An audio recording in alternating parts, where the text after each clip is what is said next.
Ma'am, please start. Namaskar. Good evening, everybody. I'm very happy today to be part of this panel discussion on strengthening Arogya Setu app for effective tracing in the winter wave of the coronavirus pandemic. This session is being jointly organized by CICTD and IMPRI New Delhi. Hi, I am Prerna Mukharya, and I will be the moderator for this session. I run Outline India, which is a data and monitoring and evaluation firm. We, in essence, help our partners understand whether their policies are working or not. And I also run a tech app that's called Track Your Metrics, wherein the goal is to help our partners automate social assessments and figure out where to send relief, etc., which has been quite useful in light of the pandemic. My co-moderator today is Shri Arjun Kumarji, who will be my co-moderator. Arjun, do you want to say a quick hello and introduce yourself, please? Yes. Welcome everyone to this very pertinent panel discussion on this very, I would say, important aspect for our digital health mission, what Prime Minister has also announced during the 15th August speech. So in that regard, to combat this coronavirus pandemic, we have today gathered here to have a discussion on strengthening the Arogya Setu app so that we can combat this effectively in the winter wave and learn from all the international practices so that we win this war. So Prerna, yes, why don't you? Thank you for that, Arjun. So our chair for the session is Sri Ramanathan Ramanan, who is the mission director for AIM for Niti Aayog. He's running a few minutes behind, and I think he will be joining us in a couple of minutes. But I'm very excited today to have on board with us a very esteemed panel, which includes Shri Abhishek Singh ji, Shri Amit Dubey ji, Kazim will also be joining us shortly. So just to get into a quick round of introductions, Shri Abhishek Singh ji is the CEO of MyGov. He is the president and CEO of NEGD and the MD and CEO of the Digital India Corporation, the Government of India. Shri Amit Dubey ji is the founder of India Future Foundation, and he's a very well-known national cybersecurity expert. So to kick off this conversation, I think we want to spend the next hour perhaps trying to understand what we can expect in the next couple of months. We've seen a year of surges, then going down. We've then also been privy to the fact that the app has in fact helped us bring down the tracing time by about 7 days. It has approximately a 23% positivity rate. We perhaps want to touch upon privacy a little bit. We want to touch upon what to expect as citizens. But most importantly, I think from Shri Abhishek Singh ji, I want to understand how we've managed to take this application so far, scale it up to this extent, and make it work so well in such a short period of time. So the quantum of effort that must have gone into making this a reality is heartwarming to say the least, and must have entailed a lot of effort. Shri Abhishek Singh ji, over to you, please. Yeah, thank you, Prerna, and thank you for the introduction. And it's indeed a delight to be on this esteemed panel with such experts, from cybersecurity to Dr. Ramanan and to all of you. So, Arogya Setu app, we all are aware of it. It's the world's largest contact tracing app. In fact, the number of users of Arogya Setu today is more than the users of all such apps combined across the world. And it has been playing a key role in ensuring that we keep ourselves, our loved ones, and the nation safe from the COVID pandemic. It works on the Bluetooth concept, wherein, like, as we know, this virus most people remain asymptomatic, even if they have come in contact with somebody who is COVID positive. So what this virus does is that in case somebody, what this app does is that in case somebody is tested positive, and if he has come in contact with all those people who had the app in the previous 14 days, it alerts them. It just tells them that you have a possibility, you have a likelihood of getting infected. So that ensures that these people stay indoors or exercise restraint or maintain caution in order to break the chain of spread of the virus. So that has been the USP for this. And along with that, it also had the feature of getting the location data, with which we were able to predict hotspots much before an area became a hotspot. What it does is that it maps all the areas wherein somebody who's tested positive has been traveling, moving around in the 14 days before he gets infected. So that way we calculate COVID hours, and that designates a particular locality at a pin code level of 100 meters by 100 meters into a potential hotspot. If the number of hours spent by people who are tested positive is higher, then the possibility of the virus being there becomes higher. So based on that, emerging hotspots are predicted, and this uses data science, this uses artificial intelligence algorithms, and this information is shared with all the health authorities and the district administration across the country. And then they take proactive steps with regard to containment zones, declaring them at containment zones, or restricting movements and ensuring that the spread of the virus is restricted. So this has been the so far implementation of Arogya Setu. What we have also observed is that lately, because our recovery rates are high and because most people remain asymptomatic, and the fatality rate also has been very low in India, people are getting a bit complacent. So the number of users that were being added onto the Arogya Setu app has come down a little bit. Number of places where the Arogya Setu app was being checked has come down. So what we need to do, and what we are doing currently, is to drive up the awareness campaign that we cannot be lax till we are overcome the virus. Our Honorable Prime Minister has been saying कि जब तक दवाई नहीं तब तक ढिलाई नहीं. And the moment we say that, it also means that all those measures, all those technological tools that we have in order to keep us secure before we get the vaccine must be used. Arogya Setu is one of them. And then, of course, the other thing is with regard to the communication campaign for driving behavioral change, especially with regard to usage of masks, social distancing, hand washing.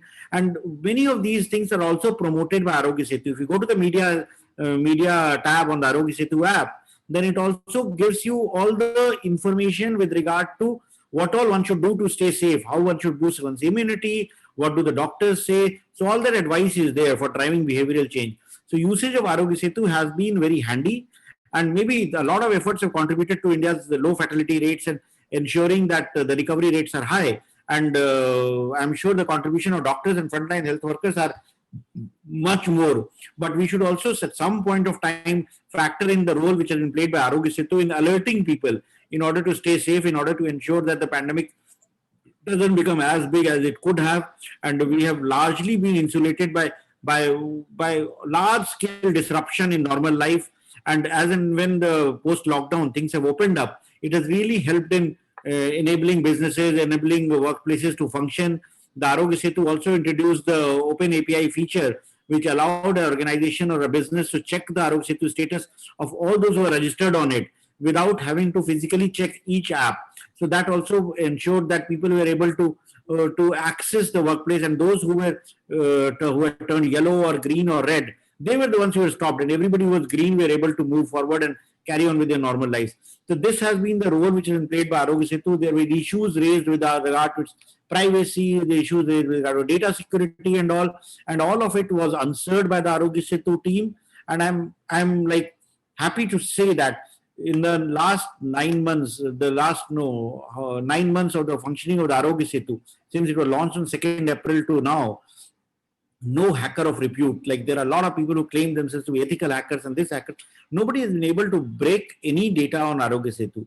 Nobody has been able to prove that the privacy of any user has been violated in any form. We all register for Shopper Stop and all these payment or social media sites, and we all know how data has been linked from Big Basket or Zomato. But Arogya Setu data is fully secure, 100% secure.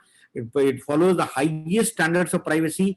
Only information with regard to those who are tested positive is shared with health authorities only for protecting people. So these are the features which are inbuilt in the Arogya Setu app. It is secure by design. It protects the privacy of users. It ensures that it protects oneself, the family members, and the nation. And it has been fulfilling that role to a great level. So that's all I would like to say in my opening remarks. And as and when there are more questions, I will revert to them. Thank you for that, Abhishek Singh ji. I'm very happy now to be joined by our chair for the session, Shri Ramanan Ramanathan ji. Namaskar, sir, and welcome to the panel. Quick introduction for sir. Sir doesn't need an introduction, but he's the mission director of Atal Innovation Mission, which is a flagship national innovation initiative of the Prime Minister and the Government of India under the Niti Aayog. AIM's goals are to establish and promote a vibrant culture of innovation and entrepreneurship nationwide. As the mission director of AIM, Ramanan sir has been instrumental to date in the launch and execution of several nationwide innovation and entrepreneurship initiatives. I think the scale of AIM is something I think we're all privy to. Sir is from the prestigious IIT Mumbai and also worked with TCS in 1981. Sir, it's amazing to have you this evening with us. Over to you, please, for some introductory remarks. Yes, there has been some glitches with your office. I've been trying with Mangleshji. Yeah, I was welcome, sir. Sorry, I was unfortunately not able to get the passcode, and I found so that's why I was in touch with Manglesh. Thank you, Prerna, and thank you, Arjun ji, for giving me an opportunity to share the dais with very distinguished people here. And I always a pleasure to see Mr. Abhishek Singh, who is not only a great friend personal friend of mine, but who has been a great supporter of all the initiatives that Atal Innovation Mission has been doing through the Niti Aayog. And together we have been able to work very collaboratively, which gives, which actually, from my point of view, I come from the private sector and have had the unique opportunity of working in the government now for the last 3.5 years. And it is wonderful to see the spirit of collaboration and cooperation extended by several departments, including MeitY and including MyGov, Shri Abhishek Singh. I think this is the spirit that is embracing the country, and I'm very, very happy that as a result of this, not only is it strengthening collaboration between the various ministries and departments in a very, very seamless manner, but it's also strengthening the relationship with private sector, public sector, NGOs together. And it is actually this combination that brought the Arogya Setu app into existence, because of this tremendous collaboration between private sector, between some of the NGOs who were part of the entire distribution chain, making sure that this Arogya Setu's benefits are understood across the length and breadth of the country. And as Shri Abhishek Singh very eloquently brought out, an innovation like this is the need of the times, that is possible in these times because of the tremendous advancements that software technology has made, mobile technology has made, IoT or sensor technologies have been able to make. So when you have this rapid convergence of communication, computing, and sensor technologies happening in a very seamless manner, and the ability to process large amounts of data through big data analytics, through data mining, through advanced artificial intelligence-based algorithms, you have this tremendous opportunity of taking a crisis like this, the corona crisis, which has really paralyzed nations across the world and instilled a fear of uncertainty in everyone's life. Imagine, you are not able to shake hands with somebody, you're not able to go out and visit your family and your friends, you're not able to go to the nearby theater, all sort of public meetings become, have become a great source of danger for all of us. But at the same time, it is applications like this which can help restore some normalcy in our day-to-day interactions, because when you are able to leverage software and mobile technologies and sensor technologies together to be able to practice social distancing in a very meaningful manner, to be able to be warned about a potential threat to yourself or to others because of the spread of the disease, then you have to be able to ensure that such applications come to the fore and are supported and are embraced by not only the individual people, but also by states and by authorities and by institutions, because they play a big role in being able to change mindsets of people. And as Dr. Abhishek correctly pointed out, there has been, privacy is important. But when you're talking about global pandemic, and when you're talking about issues like disruption to both lives and livelihoods of people, then a greater cause has to take precedence over, the type of privacy constraints that we would normally have. There are millions of people who are on Facebook. There are several millions on Google, and so on. There is always a constant, pumping of information, private information, through various channels of social media, which have become ubiquitous, and it has become a part of our lives. And yet, when it comes to a life-saving contact tracing application like Arogya Setu, sometimes we think about this a little more than the normal distribution of such information. So we have to be able to balance the need for protecting lives and for being able to be safe from this particular disease, while at the same time make sure that leveraging technology, we can make the application secure and private and confidential and so on. So with that, I don't want to repeat whatever Abhishek ji has said, and will be more than happy to launch into and hear some of the other speakers speak on this particular subject. But thank you so much for inviting me today. Thank you, Ramanan sir. And indeed, it's not only for India, but the same thing happens in all other countries. There are so many of concerns of civil society and also tech expert. But nevertheless, the whole world is taking this as opportunity for the greater good, as our chair has really highlighted. So what our team has done to put the things into a context, we just have 2-3 minutes of slides, which Anshula will present. Anshula, why don't you go on briefly? Yes. Right. Good evening, everyone. I'm Anshula. I'm Assistant Director at IMPRI, and I would just like to give this brief presentation that the IMPRI team have prepared, Rohit Mehta, Ritika Gupta, Dr. Arjun Kumar, and myself. So since March, we have all been living through the coronavirus pandemic in all its severity, some more than others. And India was one of the first countries to respond through technology by developing the Arogya Setu app. So as you can see, it was launched on 2nd April 2020, and it had 50 million downloads in the first 13 days. It's been developed by the National Informatics Center of the Ministry of Electronics and Information Technology, and it uses contact tracing to record details of the people one may have come in contact with using GPS and Bluetooth functionality.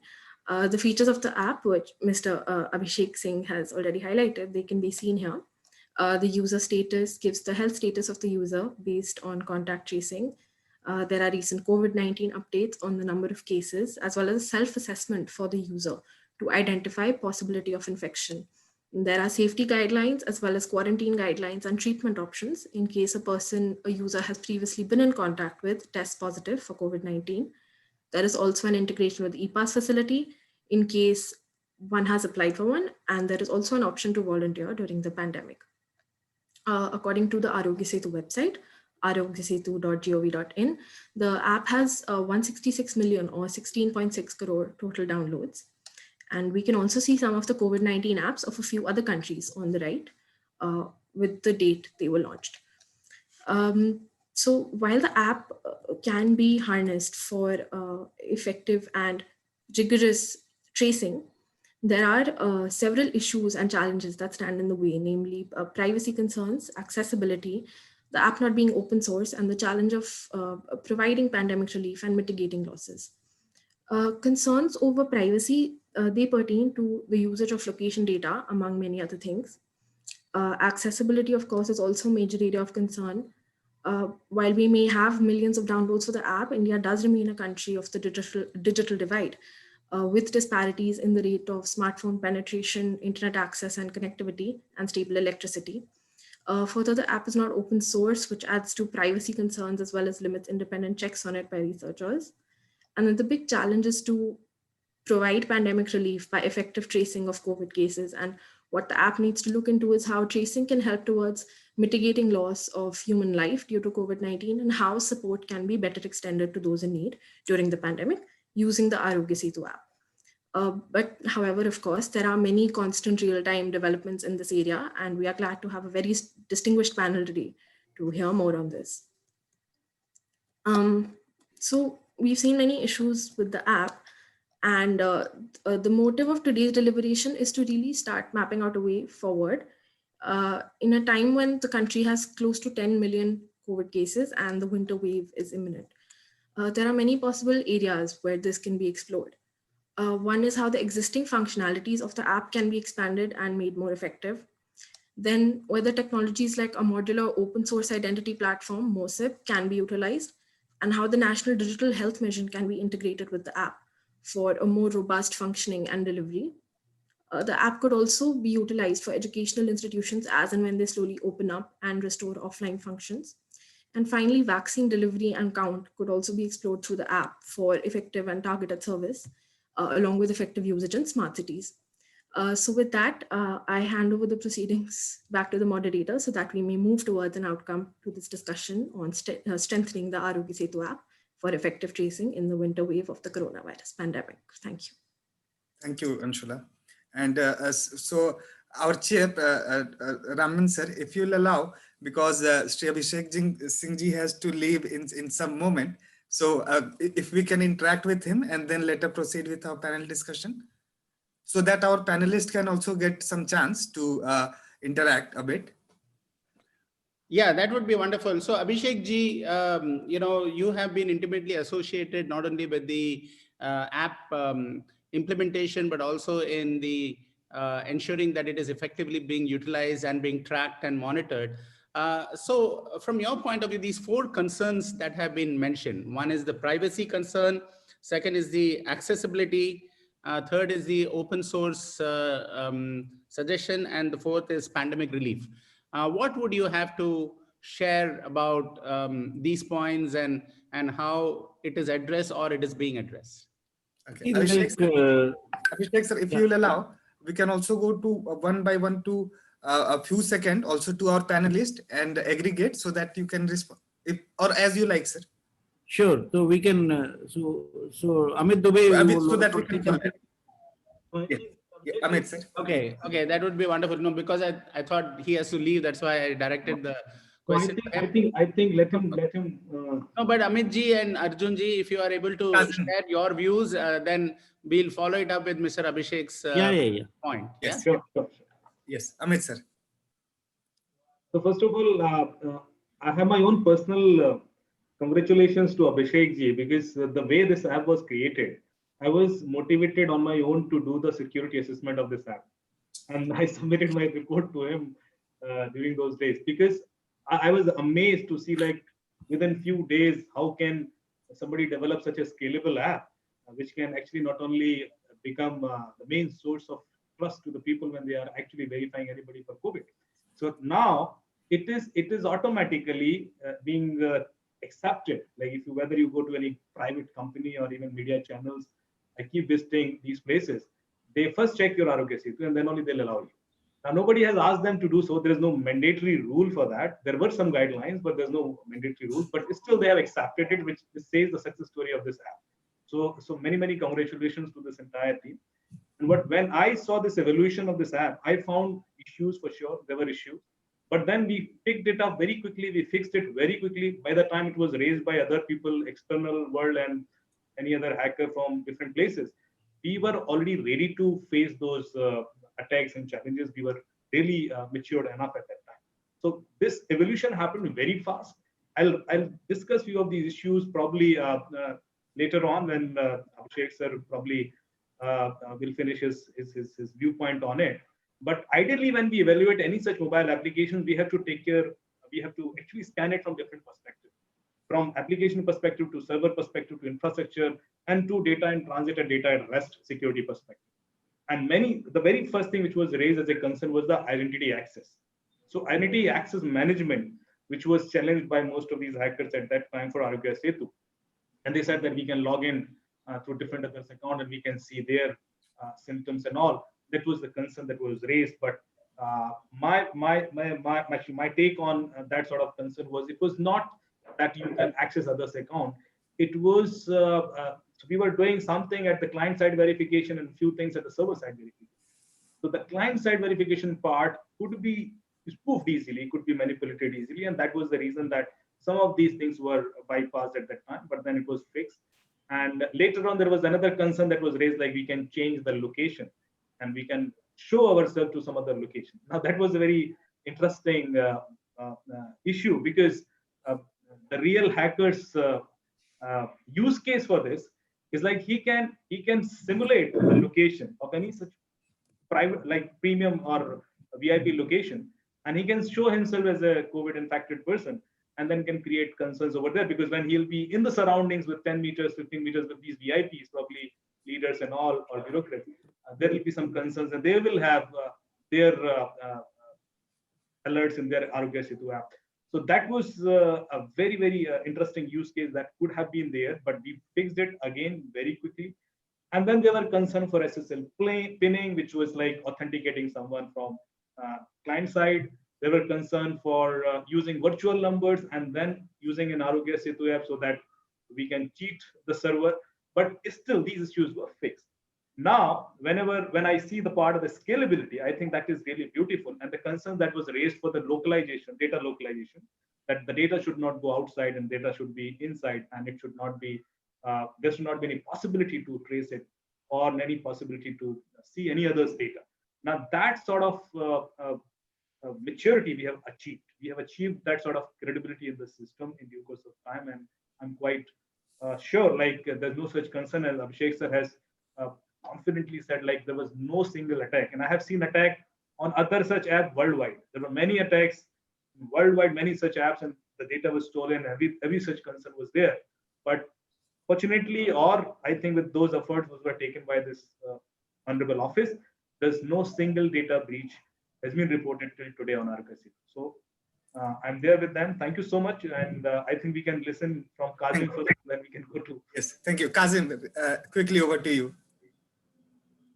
Thank you, Dr. Kumar. I hope I'm audible.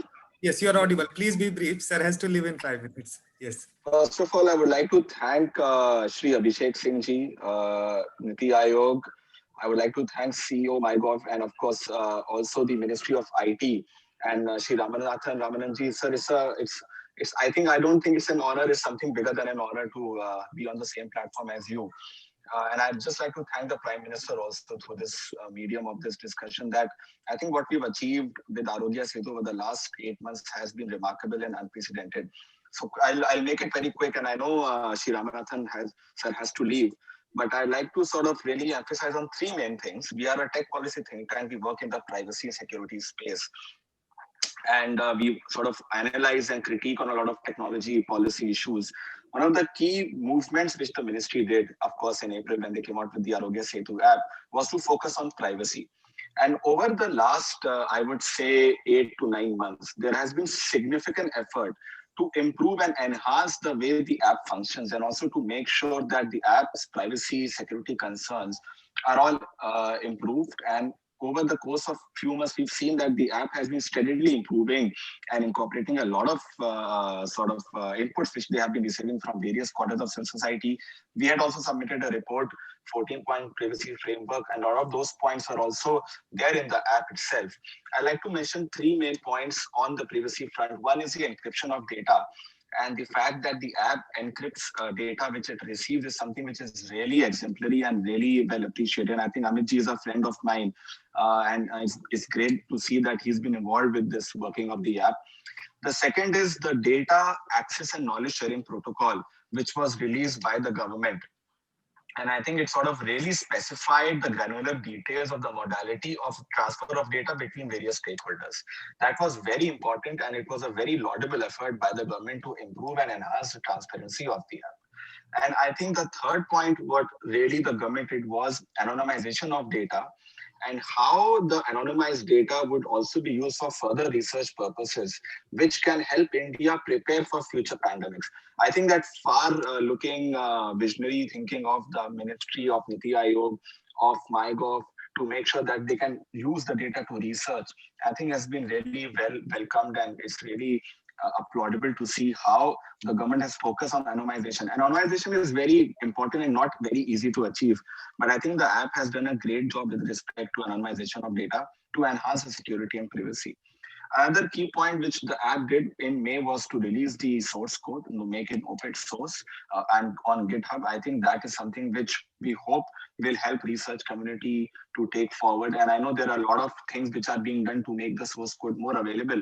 And I know that in the future years and future months, the committee and the ministries will be working on enhancing that ecosystem also. We've been comparing Arogya Setu's performance with other apps. And what we've realized is that Arogya Setu is one of the top 3 performing contact tracing app globally. I mean, if you look at the effectiveness of the app to trace, test, and isolate. These are the 3 things which any contact tracing app has to do. And Arogya Setu has been very good. And I've also read Mr. Kant, I think, spoke about how important it has been to make sure that they can predict future hotspots from taking place. And the data received on the app has been very important. In fact, I personally use the app also. And it really sort of has been updating on a good real-time basis to inform how many COVID cases are nearby. And that's been very important also to test the functionality of the app. Initially, there were challenges, but I think over the course of the months, the ministries and the backend team has done a great job in improving it. And I'm sure that going forward also, they'll keep on working on that. So thank you so much for having me today. Thank you, Kazim. Really a tech think tank, policy think tank, because really highlighting the point of future pandemics and future outbreaks, how Arogya Setu can really use. Thank you so much, Kazim. Prerna, would you like to quickly add? One last point I'd like to also make is India can also take a leadership role in informing other countries on how to do contact tracing better in the future. I think that global leadership role we must take for the next year. Thank you. Yes, I think it can be our next Aadhaar. Prerna, please. Right. So, Kazim, picking up on that note, my story is for Abhishek Singh ji. I was actually a COVID-19 patient 2.5 months ago. And so I am talking about my personal experience of using the app. And I think I want to, laud the government on its efforts. In the course of my quarantine, Abhishek Singh ji, I received 2 to 3 phone calls every single day from the government of India asking me how I was doing. They were willing to come drop off vitamins to my house. They wanted to know if I was feeling lonely, if my well-being was okay. And I think, and they had no clue about my socioeconomics, but this experience, I think, just kind of demonstrates that this is something that maybe the government of India has figured out at scale. So just to be able to reach out to its citizens to tell them that, listen, you are not alone in this. We are being able to track you. We are being able to track the spread of this virus is a feat in itself. And on the last day, you will not believe me, sir, but they even reached out to me to ask if I want my release certificate delivered to my house in the event I was incapacitated. And it's a story of triumph that I think needs to be shared far and wide about the kind of effort that the government of India has put in. And any comments, Abhishek Singh ji? I don't like what you said speaks for itself. And of course, I would like to compliment the health workers and the entire health machinery of Haryana, if you are staying in Gurgaon, because technology is just an enabler. Actually, how we use technology depends on a lot of factors. And what Arogya Setu and what COVID pandemic has taught us is that the only way we can tackle such big challenges is by working together, by collaborating with each other, having trust on each other's abilities and building partnerships which can help us overcome governance challenges. Like even the app, it's not easy to build an app in less than 3 weeks. It was possible only because brilliant minds from government, and when I say government, it's not that MeitY or NITI or somebody, from all segments of the government, Health Ministry, NITI Aayog, MeitY, everyone put their hands together along with the best of the entrepreneurs, best of the technical minds that we have from industry, and all of them joined hands, and academia, like IIT Madras, IISc Bangalore, all of them joined hands together to work for something which is scalable, which is robust, which is secure, and is able to meet the challenge. Otherwise, building such an app, even to write an RFP, to define the scope of work and to select a consultant and to do a tender to find a software service provider, it would have taken a minimum of 6 to 9 months. But the very fact that everybody got in together, built at no cost to the government, everybody joined hands, and it was rolled out in 3 weeks flat.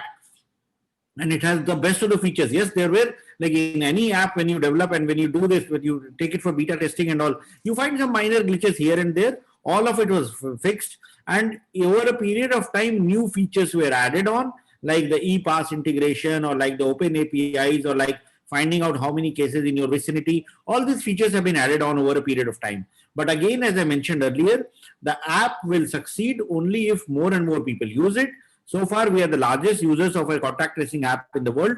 That's almost 165 million. But again, our population is much more than that. So it's still a fraction of what the numbers of our population is.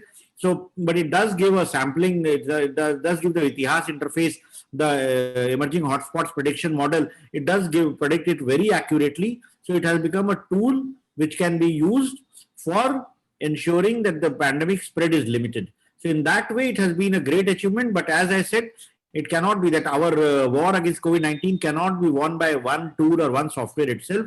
It takes everyone joining hands. And the real workers are, of course, those people who made the calls to you and those people who attended on you. And they did not only in Gurgaon and not only in urban centers, but it happened across the country. Or whether it was for the handling the migrants crisis during the lockdown, ensuring technology for direct benefit transfers to bank accounts of people. So the entire effort, the entire government machinery, the way district collectors worked, the way everyone got up and got its act together, contributed to where we are now. Today we are like, even though our total number of cases are the now second highest in the world after the United States, but if you look at the number of active cases in India, we are way down below. We are the 9th or the 10th highest country in number of active cases. If you look at the fatality rates, we are the lowest in the world. If you look at the cases per million, we are the lowest in the world. If you look at tests per million, we are amongst one of the highest in the world doing tests. So for India to scale up and for India to overcome such a thing, it's coming together of minds, it's collaborating, it's innovating and building something which can be of value, which can be of capabilities scaling up. And I'm sure we are better prepared in facing any other pandemic, God forbid it comes in future. Thank you. Thank you so much, sir. If you'll allow, I'll just ask a small question. Yes, please. Yes, but that was pertaining more so with our, not comparison, but also, I will also not say war, but our front with China. China has its own internet and it is able to do a lot of things in a very different, it's also not a democracy. But sir, how do you think, because their digital push, also a very large nation, they have a lot of penetration over the years, as we see, one of their, one big company, and they also had their IPO and other things. They have more than 100 crores of active users, and since few years we are trying to have a digital push, but we are also sort of plateauing in that aspect. Sir, how do you see that this Digital India push, Arogya Setu, which is it comes in its ecosystem, it can be strengthened more so as to have more impact from the usage point of view, so that for loans, financial, education, especially after this pandemic, in that aspect I was trying to ask, what do you see would be the game changer push from the planning point of view, which would have more digital reach to our Indian populace?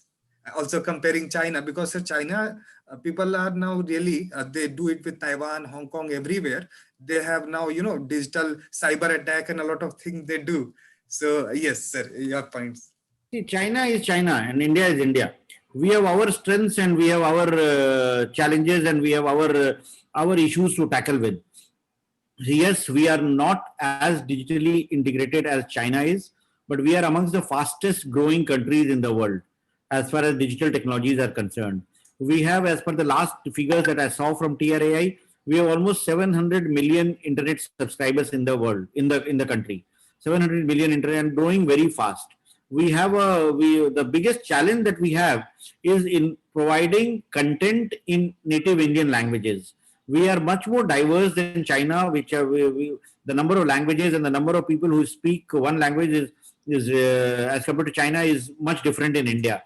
So right now the challenge is to build in content in multiple Indian languages and maybe bring in a voice interface, because there is a large number of people in India who are not very savvy in order to able to browse internet or to use a mobile app. They would require voice enabled services. So work is going on in this field, and I'm sure when that happens, it will bring in a lot more people onto the internet economy. The other big challenge that we have is access to devices. Not everybody has an access to a smartphone. So economically, our per capita income with regard to China or any other country, we are growing, but we are not growing as fast. We have a lot of catch up to do, especially with China. So we have a large number of people who do not have a smartphone. And if they don't have a smartphone, they will have limited access to services as we would normally imagine. But yes, we have tried to bridge that gap. We have tried to bridge the digital divide by providing common services centers, which are like service delivery access points set up in the rural areas, wherein people who do not have a device or who do not have the ability to access internet-enabled services can go and get services in an assisted access form. And that's why the common services centers are thriving. They will not be there in any other country. So we have our unique challenges, and we are positioned uniquely in that field. The push that the PLI scheme is giving towards electronics manufacturing will definitely ensure that we strengthen our manufacturing ecosystem. We bring in devices which are Indian, which are at low cost, which are affordable. And once that happens, we will surely be able to catch up with the best in the world. Yes, thank you. Thank you so much, sir. We have almost more than, I think, 3 lakh common service centers now across India. And thank you, sir, for also raising the point of awareness, be it Aarogya Setu or any of our digital push what our government of India is taking. That is why the tagline of our Center for ICT for Development also is that digital literacy now or never, because of this pandemic and this opportunity. Thank you once again from all of us. Okay. Abhishek Singh ji, sir. Thank you. Thank you. Yes. I will be on mute for some time because my other meeting is going to start in a bit, which I will start on the other machine. So if required, I will intervene, but I will be on mute and listening to the conversation as far as I can. That would be fantastic. Thank so you. Thank now you. we will, yes, as planned, now we will convene. So chair, now what we will do that Prerna will introduce both of our panelists briefly, and then both of our panelists have around 8 minutes, 10 minutes to go at length, and then we will convene the panel discussion. Would that be okay? Yes. I have to leave around 6. Okay. And between 5 to 6. So, sir, in that case, what we will do, we will have both of our panelists to have their remarks, and then we will come to you for your suggestion, and then we can, right, Prerna? Or we can just start with Ramanan, sir, because No. I think let the panelists speak. Yes. Have some presentation. So that is fine, and then after that, I will share some views on the thing. Okay. Right. Prerna, why don't you introduce Amit, sir? Sure. So I think I briefly introduced Shri Amit Dubey-ji. He's the founder of the India Future Foundation and a national cybersecurity expert. Welcome once again, Amit.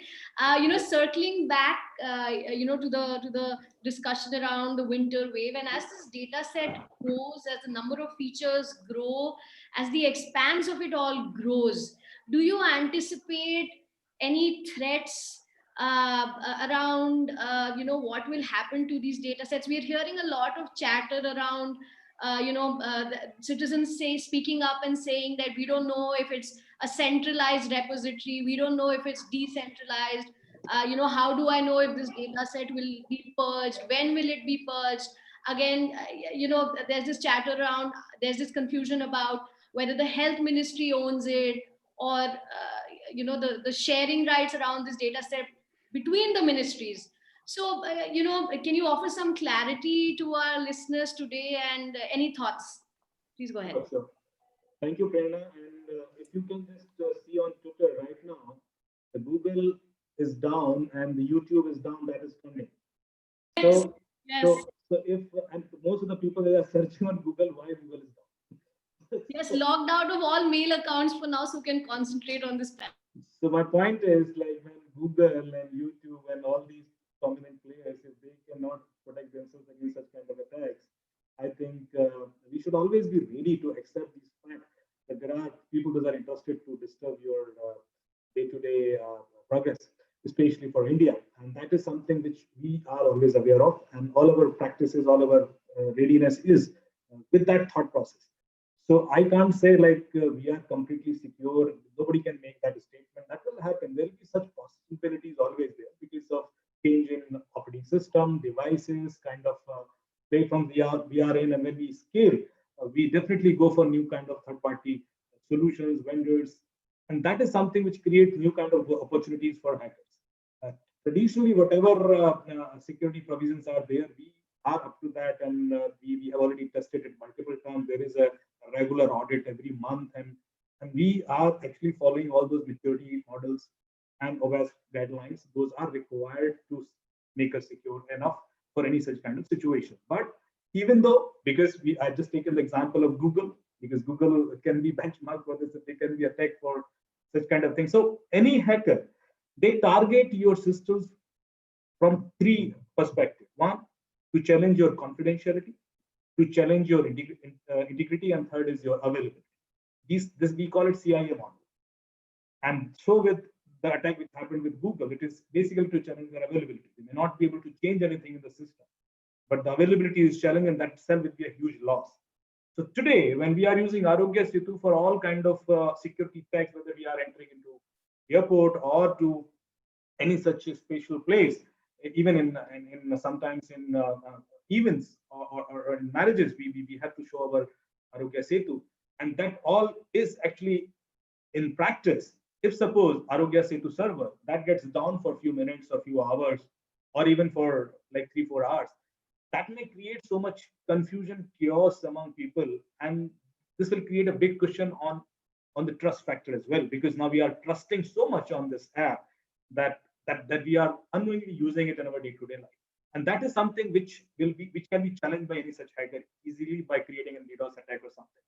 Confidentiality is something where the hacker is able to penetrate to the system, and they can actually breach some data out, they can steal some data, and then they can show it to the world. Okay, we can show your data, which was there, and that could be a big risk. And integrity is something, if the hacker is able to change the data, or he can manipulate the data in the system. So any of these things can be challenged, and there are continuous attacks. And I'm not like hesitating to say that, but there are continuous attacks on our systems, whether it is our server, whether it is Arogya Setu server, or whether there is any such largest database in the world. That is also one of the largest databases in the world. We always get such thousands of attacks every day, every minute, and we have to prepare ourselves against such kind of attacks. So with Arogya Setu, and from any application perspective, if I can simplify the security provisions to a common man. Normally, there are three aspects in any such solution, because most of these solutions are client-server-based solutions. So we need to make our server secure, and we need to make our client secure. Both of these entities should be secure, and then also the transition. When we are accessing any such information through APIs from the server to client, and from client we are fetching it to the server, that should also be encrypted. So when Kazim mentioned about encryption, this encryption requires at multiple levels. It should be at the authentication level as well, and then at the transit level, and at the rest level. When the data is stored in the database, it should be encrypted there as well. Now, in this particular application, we are not taking too much of your PI data, honestly speaking. It is just actually, first of all, it is anonymized, and then it is uploaded only when somebody is found infected. Otherwise, it is in your phone. So it is storing locally with your phone, and it is not with the server all the time. So it has its own way of minimizing the risk from end user perspective, so that your data should not be compromised. Even if the worst kind of attack happens, the end user should not be challenged with that information. So that is something which is really beautiful and very well designed, and I must congratulate to the team when they have designed this process. I myself have actually evaluated the data policy, privacy policy, and this complete architecture, and I think we all know, because we have actually evaluated that day to day. So this is my take on this, and these challenges will always be there. I think we can quickly listen Kazim, and then we can take. Right. Kazim, I'd like to bring you in. First of all, welcome to the panel. So for listeners, he runs this wonderful portal called The Dialogue, and he's been instrumental in putting out the word, in hosting a lot of roundtable discussions about data policy, India's data and privacy laws. And I can only imagine that he's got this big notebook now, and a lot of things that he wants to comment about things he's heard in the last 1 hour. So Kazim, over to you. Would be great to get your comments on the encryption, data, privacy, storage, and in general, what do you think about the Arogya Setu app, and what we can expect from it as we see another surge perhaps this winter? Over to you, please. Thank you. Thanks a lot, Prerna. And it's been a pleasure to talk to you today, and Amitji also to listen into him. And I've known Amitji for a few years, so it's always a pleasure to. These days we talk more on webinars. I think I should call him soon. So I'll also talk to him privately as well. But and also great listening. We are maintaining social distancing. Great listening to Abhishek sir as well. I think he really laid out the vision for the government of India on Arogya Setu. So I just want to take the audience through on the origin of the app on April 2nd and the privacy status back then and where we are now. It's been a complete sea change when we look at the app, and this is something which is very ungovernment-like, is that on this occasion it will be very fast with development of the app. I think within 3 weeks we've come out with the app, which is like even faster than I would say private sector. I can challenge many private sector companies. I don't think they can create an app within 3 weeks, which has been so robust, never been hacked. Not even one single iota of data has been leaked. I think that has been phenomenal. I don't think we appreciate enough on the success of the backend server of the app. I think that's something which we really need to talk about. When I said ungovernment-like, I really meant in a very positive way to actually say that this has been remarkable at a very fast pace. Now, when the app came out on 2nd April, it was sort of really looking at a phase 1 approach of contact tracing. So it did not have a lot of features, obviously, because those features were being developed. But since then, changes have been made to the methods of data collection and storage. The app, of course, collects mobile number, name, gender. So a lot of personal data is collected, but it only collects of personal data of the last 30 days. And it does not collect of personal data which is more than 30 days because the focus of the app is very targeted. In privacy discourse, we call something around data minimization, which is to say you should collect data which is only required. And the app does a very good data minimization of collecting information which is necessary and fundamentally important for the app to function. Now, obviously, the app is stored on a Arogya Setu server. All the data is stored, which is in an encrypted format. So it's already abiding with the high security standards.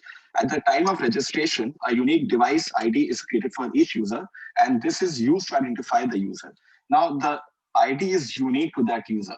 So the chances of overlapping or the chances of duplication are almost zero. I wouldn't call it zero. I think Amitji can actually say it's 1 to 2%, but it's very minimal. So what you're preventing here is that app would end up locating somebody in a Rajasthan city with identifying it somebody in Tamil Nadu. That duplication is minimized and I would say reduced to a huge extent because of that unique ID which is created. And this ID is anonymized. So that's the best part. So you cannot be targeted basis your ID. Why it's important, and I'm a little technical on this, apologies for it if any questions come on this. The ID is unique and it's anonymized. So you are having a twin layer of privacy and security. Not only it's unique, you are anonymizing it so that you cannot, let's say even a bot or a hack, and I think Amitji, I would like him to talk about it. If you release a code on the app database to hack into the ID, even if you hack it, what will you do with it? Because you don't know what is the nature of the ID. So any hacker, even if they get the database, they can't do anything about the database. So what the government has actually successfully done is prevented or makeable almost unhackable. Then another aspect or noteworthy feature is that all the data is stored in a government server and it's encrypted as well. So we don't know what that data will be unless until you decrypt the data. And these days, the decryption technologies, it costs a lot and you have to be of a very high repute. Only countries, and I think somebody mentioned China, and I think I would actually challenge China to actually try decrypting that data. It's not easy to decrypt a nation's server and the backend data. Now, another point which I want to sort of talk about is the data access and knowledge sharing protocol, which was released, I think, sometime during May after the civil society spoke a lot, and a lot of experts and researchers said that it's an incomplete version. Well, it was a trial version. It was developing slowly, and then the government was already working on something, improving it further, and a lot of us contributed to that process and sent in our inputs as well. And this data sharing protocol specified protection of privacy of the users of the app, effective means of sharing personal and non-personal data for handling the pandemic. In the protocol, efforts have been inserted to specify granular details of modalities of transfer of data between different stakeholders. So the app really talks about, or the protocol, if you read it, it's a very detailed protocol, talks about with whom the data is being transferred, why is it being shared, what is the purpose of being shared. Another important point in privacy discourse is the data sharing aspect, which is purpose of data sharing. Why are you sharing data? So the government has been very transparent when it comes to the data access, and it has been very vocal about this is the entity we will share the data with, and this is the purpose of sharing the data. So I think transparency has also been sort of imbibed in the next updated versions of the app, where the government also understood and knows that it's important to keep at it. Another point I think I sort of want to harp on and a little bit focus on is the research focus. And this is not just an app for the current pandemic. I expect that, if China doesn't mend its ways and does not improve its wet markets, we might end up having another pandemic. God forbid, we hope it won't happen. But unless China mends its ways, we cannot sit on our laurels and say, okay, COVID-19 is over and we are done with it. We may have another pandemic in the next 5 years. This app will play a very critical role towards preventing the outbreak of a future pandemic because of all the anonymized research information which has collected. And the government actually can now give this data, anonymized data, to universities like IIT, and I think Abhishek sir spoke about it also. And they can start future planning and understanding how India and Indians respond to an outbreak.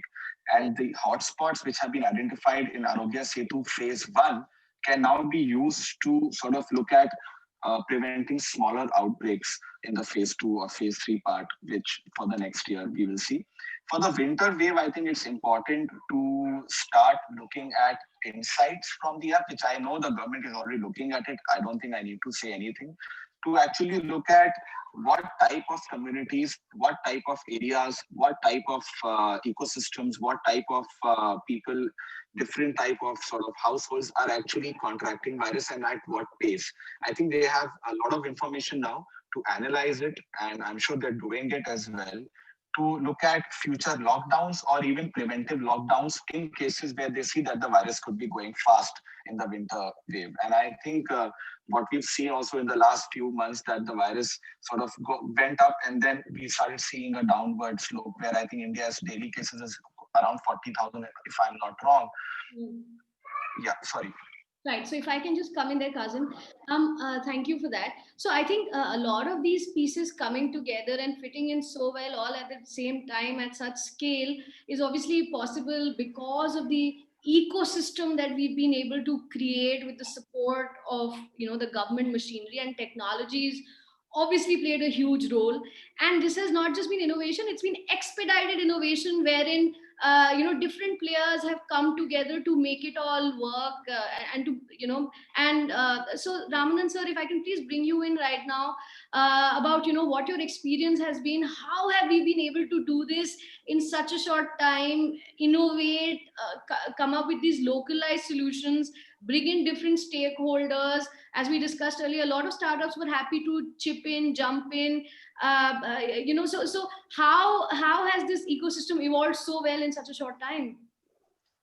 Yeah, thanks. Thanks, Prerna. And I think, first of all, I want to compliment all the speakers and the panelists, for not only sharing their experiences, but also bringing out the details of the complexity of this app. But at the same time, the simplicity with which it has got implemented. There is a lot of complex features behind it. It's not been easy to develop such an app in such a short period of time. And at the same time, it has been very effectively deployed. And, from my perspective, 2 or 3 things before I answer your question. This Arogya Setu app is a game changer of sorts. Not only for the current pandemic. And I think there is huge opportunity in leveraging artificial intelligence and other technologies and integrating other sensor technologies into the app for its continued evolvement. But when I look at it, this is also a potential for many other things. And while I have, we have been discussing at Niti Aayog, what are some of the apps that can make a difference to India, right? and on a national platform like Arogya Setu. And Niti Aayog has been seized with this particular problem, and we are looking at what are some of the national apps which should be developed, where there is a strong collaboration between private sector and public sector and civil society as well as governments to be able to make a huge difference. Now, what are some of the apps? Take, for example, this whole migration problem, right? We have only 8 tier 1 cities. We have 4,000 small towns and cities. We have 600,000 villages, and everybody is flocking to one particular place or a few cities. And that's created a huge impact because of COVID-19. Now, COVID-19 has brought this to the surface very starkly. It would not have brought it out to the surface so starkly were it not for COVID-19. But that has enabled us at the government to realize that this is something that needs to be immediately addressed from a long-term perspective, right? And so the Atmanirbhar Bharat call of Honorable Prime Minister, where he mentioned about the 5 pillars on which you have to focus. Innovation has to focus to drive these pillars. And one is the demographic dividend that we talk about. How do we leverage this whole demographic dividend very advantageously so that it is a transformative, energetic force that can create new solutions for problems that we have now or for the future. And the second is a pillar of infrastructure. You know, we have how do we address the pillar of infrastructure problem? Because it is infrastructure, and it is not just the physical infrastructure, but the digital infrastructure that is going to play a more important role. And that is where an app like Arogya Setu shows the potential and the power of extending a simple solution to the masses, irrespective of where you are, using, you know, mobile phones and using GPS, GIS technologies, which is simple, right? And but at the same time, and third is how do you address the pillar of demand, which is there? You know, we have 715 districts, out of which 115 are aspirational districts, and they are at the bottom of the pyramid in terms of access to basic healthcare, basic education, basic affordable housing, clean drinking water, and sanitation. By the way, I thought an interesting result of this Arogya Setu app would be to be able to trace contaminating water bodies in the country. You know, that is the source of many diseases. And how do we, for example, be able to, just like you're able to trace, you know, somebody is infected because of COVID-19, can we find out that somebody has been infected due to this particular drinking water, and thereby be able to trace sources of water which need to be taken care of immediately? You know, so I think there's a huge application possible there, because water has been the responsible for 70% or 80% of the diseases and even the deaths in India. So that aside, this app is now giving you the opportunity to, you know, blossom into multiple directions of its usage, right? Now, you talked about, you know, innovation and entrepreneurship and how such an app could come so quickly. And I think, you know, this is what the Prime Minister's vision of spurring innovation and entrepreneurship through an organization like Atal Innovation Mission, I would say, has had dramatic effect. And in fact, we were involved, Atal Innovation Mission was involved in coordinating in the COVID-19 crisis, preventive and assistive solutions across the country. We launched, we collaborated with DBT, DST, METI, and all the other organizations to see what are the COVID-19 related preventive and assistive solutions that are required. And you know what was very remarkable was almost 1,500 solutions were presented, but they were mainly by startup companies in India. So that showed that the power of innovation and the power of the startup in being able to come up with new solutions is so very high. And even Arogya Setu was developed by, not by a large company, but by some entrepreneurs who assisted from the private sector, as well as who were from part of the government, as Abhishek ji said. So I think the COVID-19 has been a watershed moment in being able to bring out this power of startups in the future of Indian economy and the power of innovation. And I also strongly believe that the initiatives by the government in spreading this, creating this ecosystem of innovation and entrepreneurship has been greatly responsible for this huge spurt in innovation in India. To date, you know, we are launching this culture of innovation in schools, so that all the school students from grade 6 to grade 12 are acquiring a problem-solving innovative mindset. Now, how many of us, you and I, who have been or present on this call, we never had this opportunity to even think about innovation, right? And not even, I entered into IIT, nobody talked to me about innovation there. They said, get some good grades in all of these subjects, and especially the tough ones, and then go to university abroad and, find your future. That was the only aspiration we had. But today you are inspiring young students from school to say, can you innovate? Can you become an innovator? Can you become a job creator? Can you run your own startup? Imagine the imagination of a young student who is now saying, these are the possibilities that I have in front of me, and why not, right? And then you have to give success stories like this. What India needs is to spread awareness of success stories like the Arogya Setu app or like the various innovations that they create. And this, we are creating platforms to enable that. And then, of course, the incubators and startups. We have now 55,000 startups in India, and 60 of them, as I understand, 60 Indians are responsible for unicorns, whereas 34 of them are from India itself. Now that shows again that, no matter what we may say about other countries, India has that innovative capability and power, and all we need to do is create that ecosystem so that we can give them the opportunity to express their creativity through the incubators, through the startup, through the New India challenges that we launch. We have launched what are known as Arise challenges for MSME industry. So this whole fervor of innovation. I mean, I don't think now you can go to any part of India or any even companies who don't talk about the need for innovation, the importance of innovation, and the employees themselves who used to think that I just have to do my work and get my salary. Now they are thinking, oh, I have to innovate, and why not? Why can't I do that? Why can't I give my idea?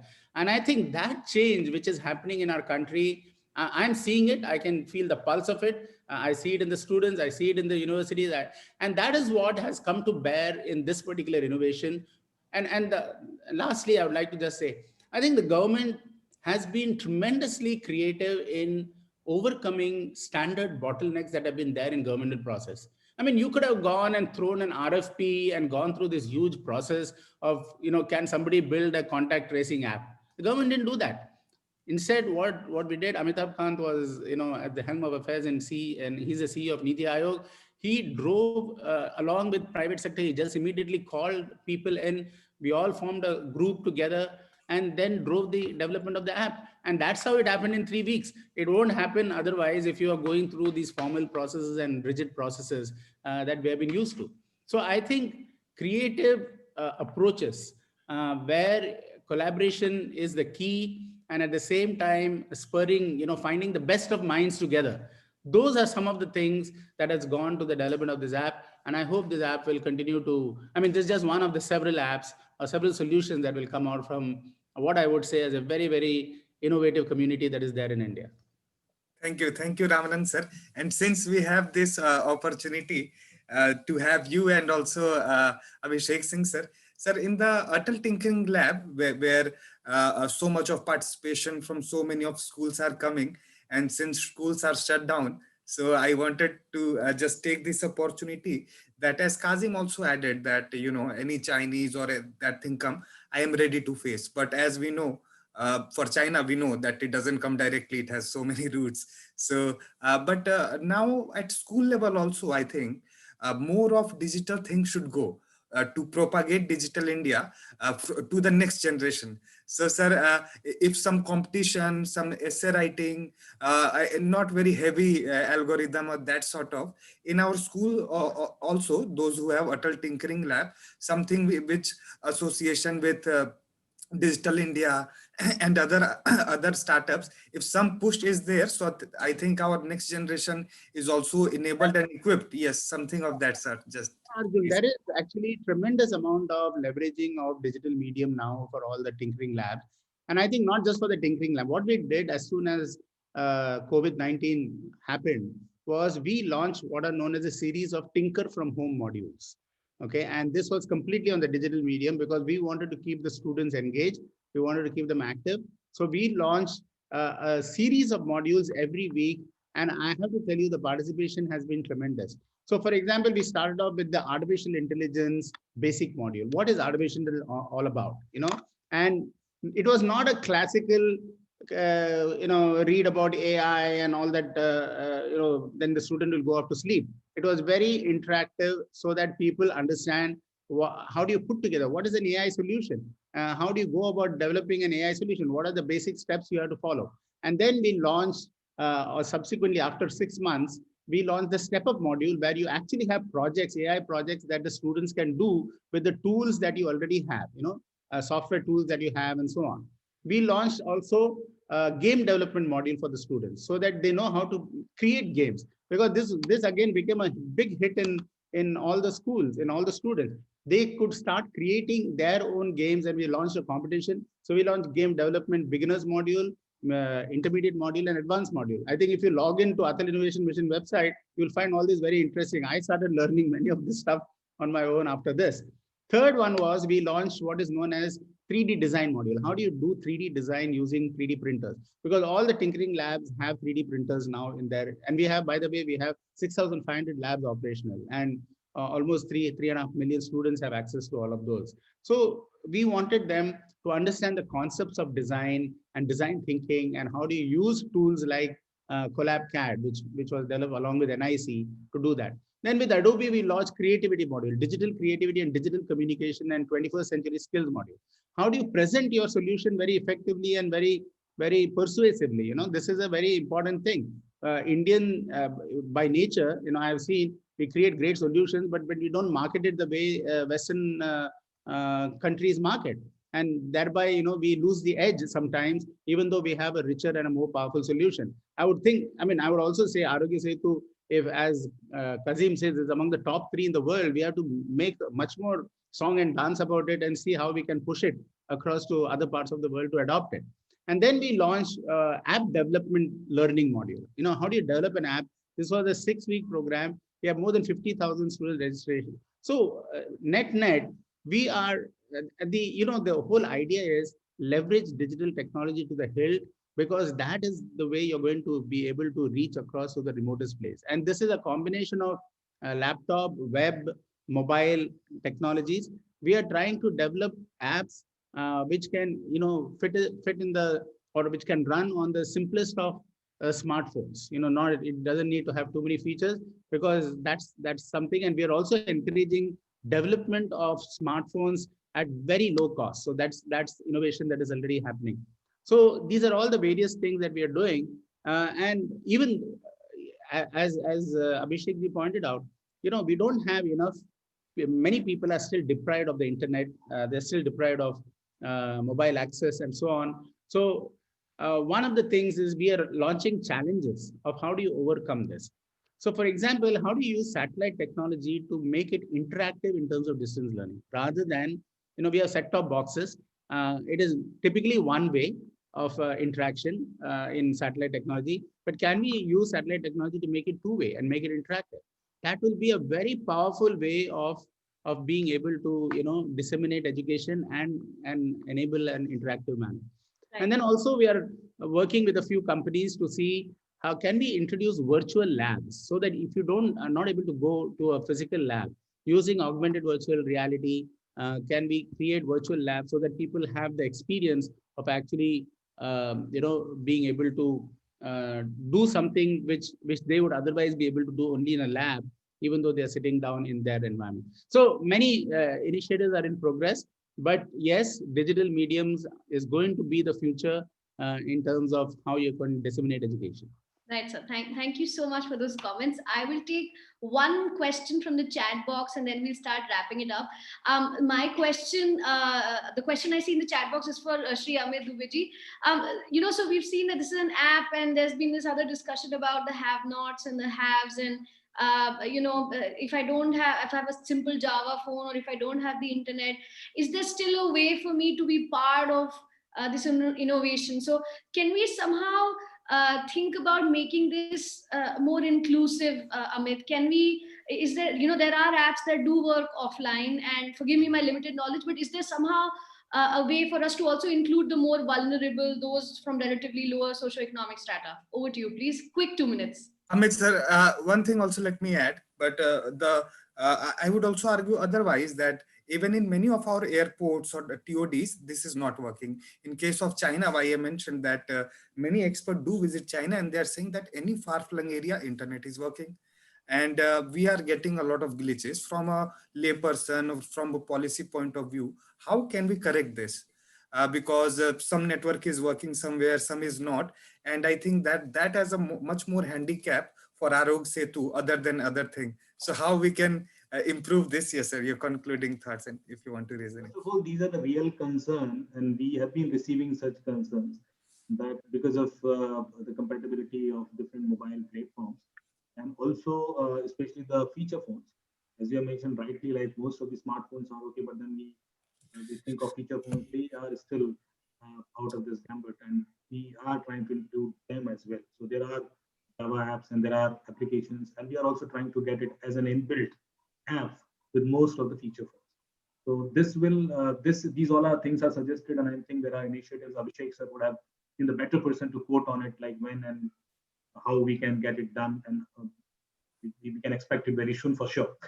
Because this is the idea. I mean, that's why, because right now, whatever numbers we have achieved, this is just a fraction of India's population, and most of the population, they are still relying on feature phones. So we have to go with to them as well.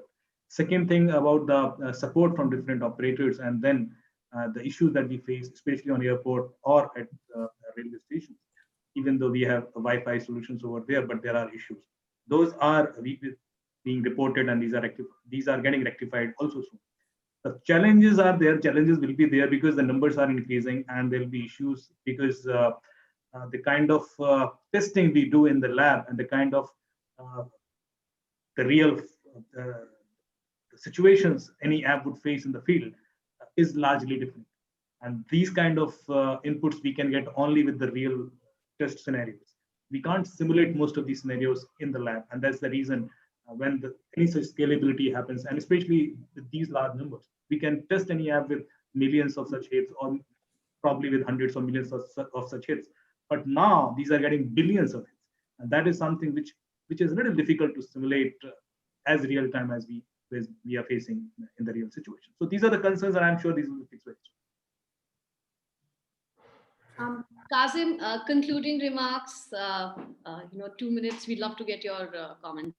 Kazim, let me add a few things that though, tech policy is also so complex that it remains very, I would say, very isolated from the public at large. But I just wanted to know from your point of view that how now this app can also be harnessed.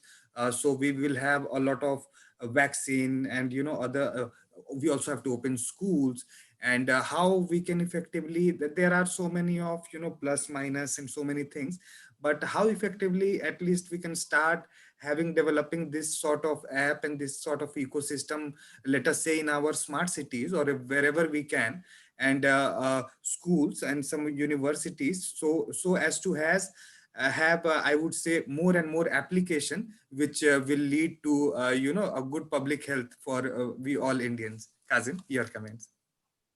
Thank you, Dr. Kumar, and thank you, Amit ji, for, I think that was very well said by you also. I think how the app is improving, and there are certainly challenges. There are 4 points which I would like to mention as a closing remark, and I won't make it too long. I know Ramanand sir may have a lot of other meetings. By the way, really good lights are behind you. That has caught my attention since the event started. So it's been very soothing and pleasing to look. So the key thing is, I think this is a great example of India being able to export this technical expertise, because a lot of the time what we are seeing is, we are importing a lot of expertise from US, America, Europe, Singapore, and a lot of technology is coming in. I think Arogya Setu gives us an opportunity to actually export and sell our expertise globally. Prime Minister has spoken about local for vocal and then vocal for global. So I think Vishwaguru also.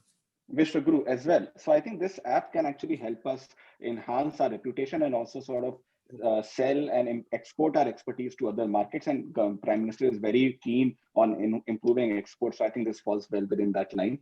Second point is, I think apps should try to work in offline cases, because I think a lot of the users, Amit ji also spoke about, and you also brought about the lack of internet access in many places, which is of course obvious because we are still growing and developing, but we've achieved a lot, but we have to achieve a lot more also. So for that, I think the effectiveness of the app will be increased if it can function in offline areas. It may not have the more robust ecosystem which the online version has, but if some simple version or simple basic way of of app development could be implemented for low internet bandwidth, low connectivity areas which keep falling off, 2G internet connectivity. There, I think if the app can function well, I think that will also add the user base of the app, because the success of the app depends on how many users you have on the app. If we have a lot more users, the app will be more successful in delivering what it has to deliver. So I think offline implementation is very important, and I hope that we can get there in the coming days. I think the third point which I want to sort of bring about is obviously on trust and user trust. And we've seen that trust has grown as the government has focused more on privacy and enhancing security of the app. And I hope that in the coming year also the government continues to improve the privacy and security features so that we can develop more trust with the users and with new users to come on the app and start using the app in places where we can improve the capacity of the government to trace and isolate also. So I think that will be very critical to not drop focus on privacy and to continue to focus on privacy security, which the app has been doing already, but to just keep on working on it and keep improving it. On your point of schools and harnessing it, I think it's a great tool for us to also showcase our own local expertise and to maybe have some education curriculum and a case study, I would say, like a management school case study, sort of a case study for engineers also, to see how we responded so fast. And the government brought in different stakeholders, the civil society was there giving inputs. We were ready with our inputs. We sort of submitted that to the government, that they incorporate all of these things to actually improve the functionality, which in turn helped us counter COVID. I think this is a great story for our students to learn, for our universities to imbibe and tell the kids and the next generation that we can think on our feet and we are capable of acting fast and acting well on our feet. I think that's a message which can go to the university students so that they keep their hopes alive on an Atmanirbhar India. And this is a very good case study for an Atmanirbhar India. I think a lot of MBA graduates from Harvard, and I can challenge them to actually come up with something so fast. And a lot of them do case studies, analysis. But I think even they would understand that the pace at which the government works. And when you're working at a fast pace, the chances of failure is very high. The government not even once failed, although there were times when the app was improving continuously, but it did not fail. So I think that's an important lesson, and we cannot underestimate the success of how well the agencies have been imbibing on privacy and improving privacy continuously as more and more phases and more versions of the app were being launched, and the privacy policy was also continuously updated. Samay, very, very congratulations to you also. I think you are part of that privacy policy. I think great job in sort of inputting a lot of inputs and continuously to improve the privacy policy. The government could have not done that, by the way, and they could have still sat on it and the app could have been very well delivered. But the government realized that improving privacy and security is critical to the success of the app. So for that, I would like to thank all the stakeholders, Ramanand sir also and Abhishek sir, on continuously improving it. And we hope that this trend will continue in next year. Thank you so much, Kazim. And yes, the successes of I would say that would be one of the positive of for India in 2020, Arogya Setu. And I think the success has been similar to what Aadhaar has led us, what we now call modular open source identity platform, MOSIP, which many countries are. Yes, Ramanand sir. Don't mind, I'll take leave. Yes, yeah. We were just wrapping, just a formal vote of thanks. So yeah. You please continue. I just wanted to thank you so much all, very, very enlightening and very constructive discussion. And I hope to be in touch with all of you on this further. Thank you so much, sir. So yes, let me also wrap, and if you can have poster, Ritik. Yes. So let me thank all of our, let me first thank our chair, Ramanand sir, joining us from Niti Aayog, who is the mission director of Atal Innovation Mission, and all our distinguished panelists, Shri Abhishek Singh ji, who is the CEO of MyGov, Shri Amit Dubey ji, who is our national cyber security expert. I can say no other title would suffice. And we also had Kazim Rizvi, who leads the tech think tank and make India proud. And from all of the team members from here at IMPRI and Prerna and Outline India, I thank you all and have a good day. Prerna? Yes. Thank you so much, everybody, for your time. It was a wonderful conversation. Namaste. Thank you. Thank you, Arjun ji. Arjun, thank you, Prerna. Thank you. Have a nice day, sir. I will. Thank you. Wonderful conversation.